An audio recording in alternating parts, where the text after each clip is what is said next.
අද වෙනකං ඔයාගේ ඔළුවට ආපු හැම අයිඩිය එකක්ම පොතකට ඇවිල්ලා තියෙනවද? එහෙම පොතකට ආපු හැම අයිඩිය එකක්ම රියලිටි එකක් වෙලා තියෙනවද? ඉන්ටීරියර් ඩිසයිනර් කෙනෙක් විදිහට ප්‍රයිවට් ප්‍රැක්ටිස් කරන්න පටන් ගත්ත මුල්ම කාලේ ට්‍රස්ට් එක මත ලැබුණු සහ අවුරුදු 8කට කලින් ඉවර වුණත් අදටත් මගේ මයින්ඩ් එකේ තියෙන අයිකොනික් ප්‍රොජෙක්ට් එකක් ගැන අද කතා කරමු.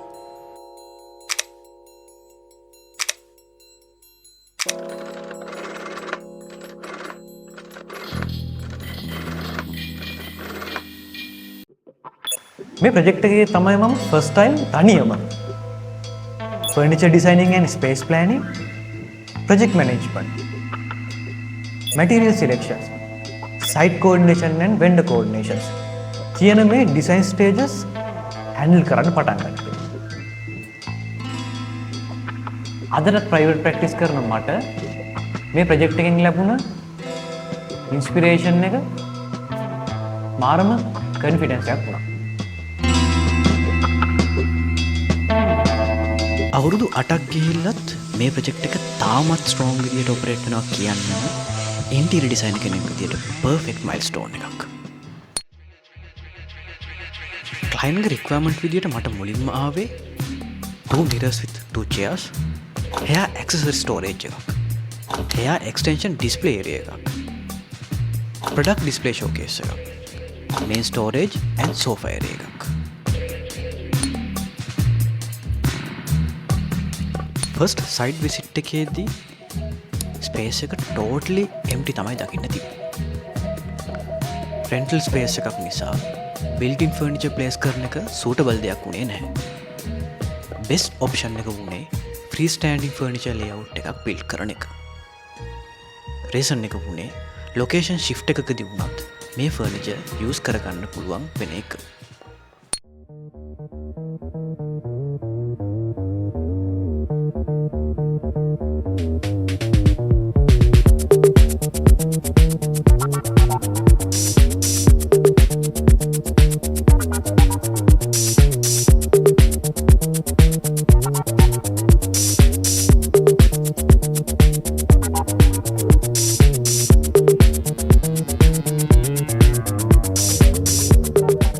රෙසිඩෙන්ෂල් ඕ කමර්ෂල් මේ මොන ටයිප් එක ප්‍රොජෙක්ට් එකක් වුණත් ක්ලයන්ට්ගේ ලයිෆ් පැටර්න් එක තමයි මුලින්ම අවබෝධ කරගන්න ඕනේ.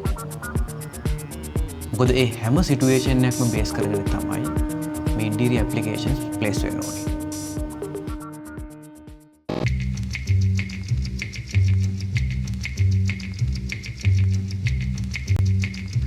බිස්නස් එකේ නේචර් එකත් එක්ක මේ ස්පේස් කරන හැම ක්ලයන්ට් කෙනෙක්ටම පැය කිහිපයක් කම්ෆර්ටබල් විදිහට ඉන්න ඕනේ.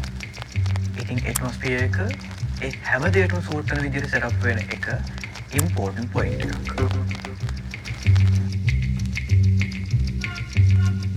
තව ඉම්පෝටන්ට් පොයින්ට් එකක් තමයි මැටීරියල් සිලෙක්ෂන්ස්. අවුරුදු 8ක් රිපෙයාර් එකක් නැතුව මේ ප්‍රොජෙක්ට් එක රන් වෙන්න මේ ඩිසිෂන් එක පවර්ෆුල් රීසන් එකක් වුණා. තවත් විදිහට කිව්වොත් solid wood වෙනුවට artificial boards, steel structures, low maintenance objects වගේ materials use කරපු reason එක තමයි මේ project එක තාමත් strong විදියට operate වෙන්න හේතු වුණේ.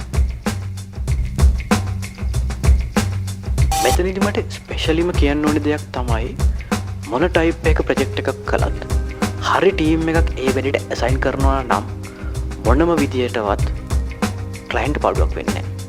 ඒ වගේම designer කෙනෙක් විදියට ඔයාගේ design direction එක strongly established වෙනවා. මේ ප්‍රොජෙක්ට් එකේදී මම ඉගෙන ගත්ත වැදගත්ම දෙයක් තමයි clear communication කියන දේ.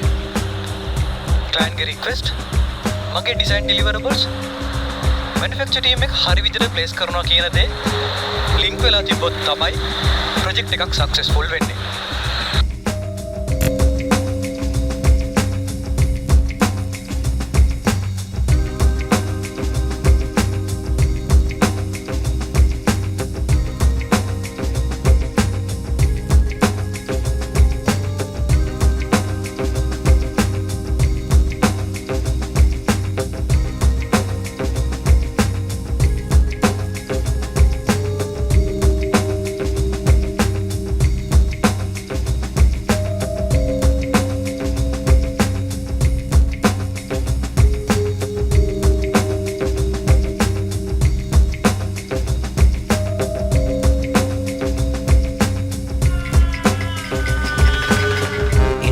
ඩිසයින් කියන්නේ අපි ගෙන ගත්ත ඔක්කොම ටෙක්නික්ස් එක තැනකට ඇප්ලයි කරන කියන එකවත් ඔබ්ජෙක්ස් වලින් ස්පේස් එක ෆිල් කරනවා කියන දේවත් නෙමෙයි.